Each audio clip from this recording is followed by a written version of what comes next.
It's always a lot more enjoyable to speak with Mark Kelso after a win. And Mark is on the line right now from the Buffalo Bills. Mark, good morning.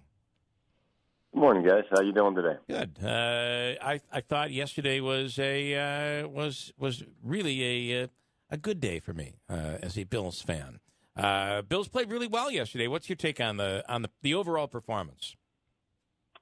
Yeah, I mean, a team that had been played against a team that had been playing well in Tennessee, and Tennessee does some things that are usually pretty effective and beat Philadelphia the previous week. So you have a team that's coming in and feels pretty good about themselves and what they're able to do on the field, and the Bills kind of slapped the template on them that they'd like to use going forward here, and I think that they would intend to use going into the season where they play really good defense and hopefully create some opportunities with some turnovers to give their offense some advantageous field position. And the offense just does enough to not make mistakes and to have some production capitalize on the turnover opportunities that they're presented. And that's what happened. This had some. I felt like I was watching the Minnesota game. The defense came out, fired up, completely different defense than we saw last week. Yeah, and you have some guys that I think. There's a lot of factors involved here. I mean, there's. First of all, you still have some young players. I mean, I think people forget that Matt Milano's only in his second year. He continues to play really well. I think he led the team in tackles yesterday and continues to make plays. Lorenzo Alexander is playing off the line of scrimmage a lot more than he did. About how much he played last year off the line, but compared to previous years, but then he's up on the line of scrimmage in a third down situation, and he becomes a really formidable component of the pass rush when Trent Murphy is healthy and playing, and he wasn't as available the first couple weeks, and that makes a huge difference with this defensive unit because with him and Jerry and then the pressure you can get inside, you can really mount some pressure even with four pass rushers, and that becomes really helpful to the back end of the defense. Tre'Davious White is playing at a really high level. Teron Johnson, a young rookie, is just, I mean, he's playing terrific and had a couple nicks, but a guy that's really starting to play well and kind of really understanding the game. I think it's slowing down for him, and Tremaine Edmonds as well. I mean, you have a young player that's trying to lead that defense and make calls and do all kinds of things, and it takes a few weeks for those guys to get up to speed. But, I mean, if they can play like that and they can tackle well, which they did yesterday, and then they'll have an opportunity to win some games. And the fans,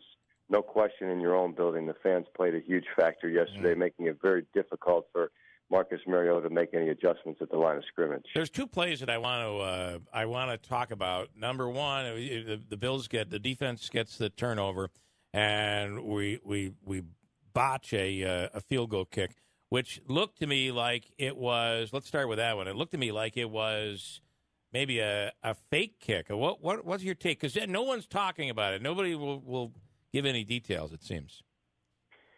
And that's kind of their mantra over, at One Bills Drive now, and it's a good mantra. I mean, you don't want to.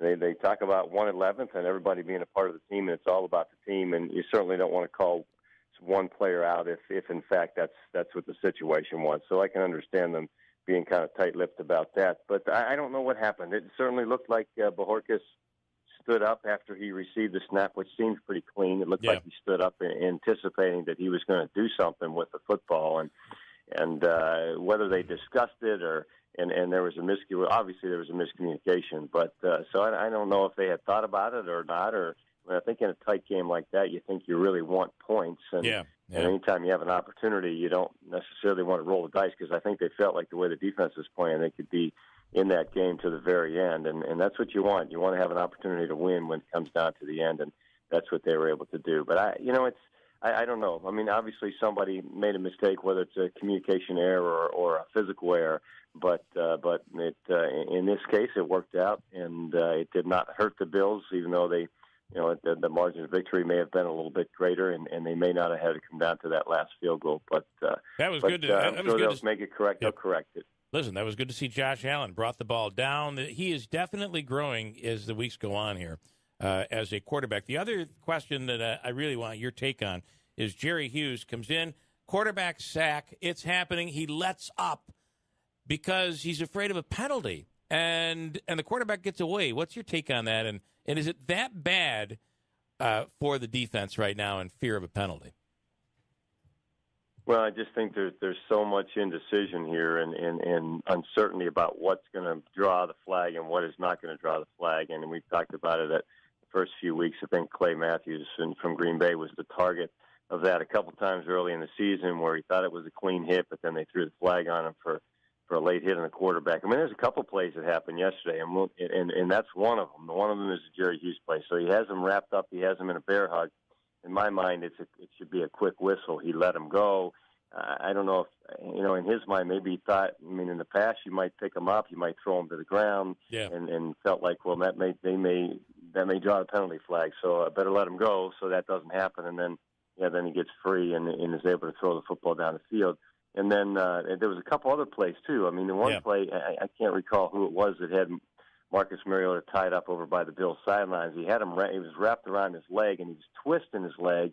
And as he's going down to the ground, he's able to throw that ball away. I think that's another play that needs to be taken out. Mm-hmm. Because if the quarterback can continue to throw the ball, then you say, well, then these guys have to be extremely aggressive to make sure they get the quarterback to the ground.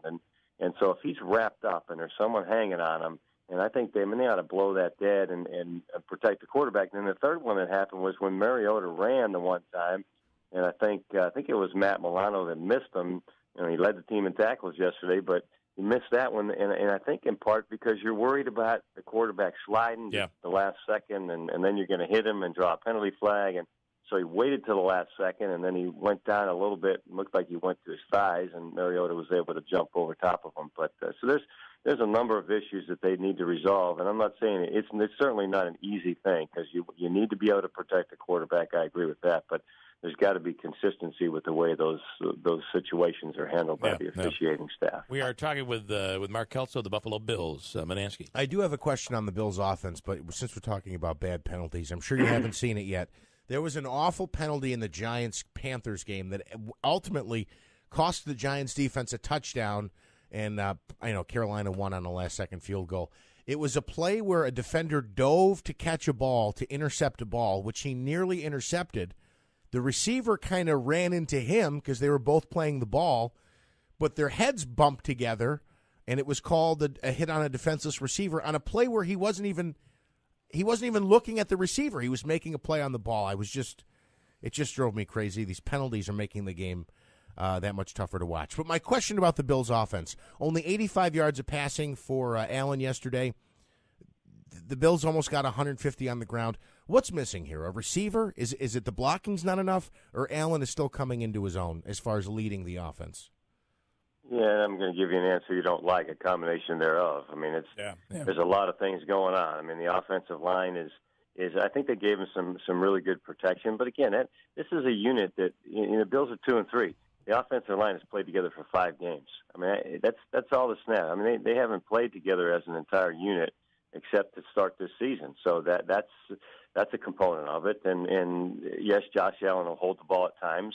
A couple times yesterday, I think they tried to throw the ball downfield and see if they could catch the defense, anticipating something else, a Houston defense that is, and they were aware of that strategy and had guys covered on the back end. So then you have to throw the ball away in certain situations. Yesterday, I thought he did a good job because he threw the ball away when he needed to throw it away. He got the ball out on time. A couple times he ran the flare. I think LaShawn McCoy caught a couple balls, or 2 or 3, and a couple times he was just running that little flare pattern. So you run a little flood pattern, and you throw it out to the outside, and you get it in the ball in the hands of one of your playmakers, and you see if they can go to work. And LaShawn McCoy is able to make people miss in the open field. He threw a couple of Zay Jones when just simple throws. So you motion that player towards the route, so it creates a little bit of separation immediately, and he was able to deliver. And I think there was continued growth, no question in my mind, continued growth by Josh Allen. And the throw, the interception was, so they're trying to teach him to throw the ball before the receiver comes out of his break. And it was a perfect example with Andre Holmes. So Andre Holmes goes down and runs about a 10-yard, and he hooks to the inside.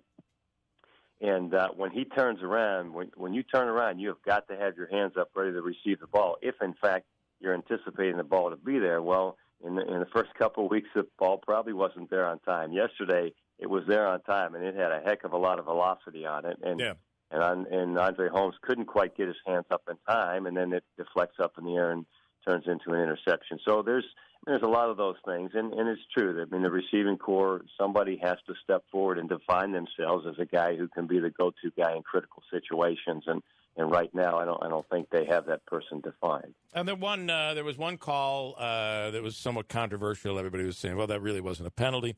The hit on Josh Allen at the sidelines, which really he kind of just kind of bumped him.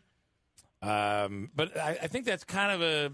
So you look like you're going to bump somebody, and then and what is going on? You all right over there? He's okay. Sorry. And then you kind of say, "Oh, I'm going to help you." Did you think that was a penalty?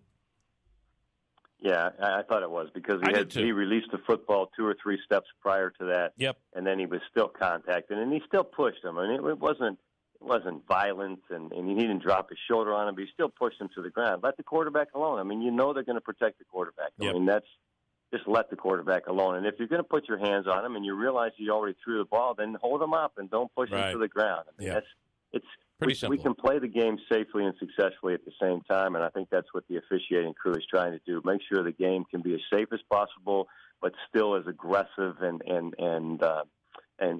fiery and just competitive as can possibly be, but safe at the same time. And then, you're talking about crazy penalties. I have never in my life seen the quarterback called for an illegal motion. Yeah, what was penalty. That? That was crazy. So they said he moved his arms. I mean, every quarterback in the league does that on a weekly basis. Yeah. And they were clearly they stomp their leg, they act like they're going to snap it, and then they check off and they go to a different play or they reset the count. I have no idea why they called that. It'd be interesting to hear an explanation on that one. Yeah, I don't think I've ever seen that before, ever. So really, really odd. And knew what he was doing. They were trying to. Everybody knew what they were doing. They were just trying to draw him off sides, and I just have never seen a call like that. All right, what do you think about this upcoming week? Yeah, honestly, don't have any idea because I haven't studied Houston at all. I mean, the only thing I had an opportunity to do so far is put together some, a play sheet of guys. And have no question they have some talented players. My understanding is just when you read stat lines and you look at DeAndre Hopkins is playing at a really high level. Lamar Miller is a really good running back. Deshaun Watson, if he has regained the form that he had prior to his injury last year, I mean, he's a formidable offensive weapon and can beat you with his legs. And then they have some guys on the defensive side of the ball that are really good. They have some continuity on that side as well in their defensive backfield. And then they added Tyrann Mathieu in the offseason, I believe, and a guy that is really highly touted as a safety and makes a lot of plays. So they've got a lot of good things happening. There's no question. They came out with a victory yesterday, and then you're in their building, and the Bills have not demonstrated except when the kind of an anomaly with the Minnesota game. But you got to be able to play well on the road and keep it competitive. And I think the Bills would be more than happy if they could come down to a last drive in the fourth quarter and see if they were able to come out with a victory in Houston. As always, Mark, we appreciate it. We'll talk to you again next week. Mark Kelso from the Buffalo Bills. Have a good day, guys. All right, thanks so much. We'll break.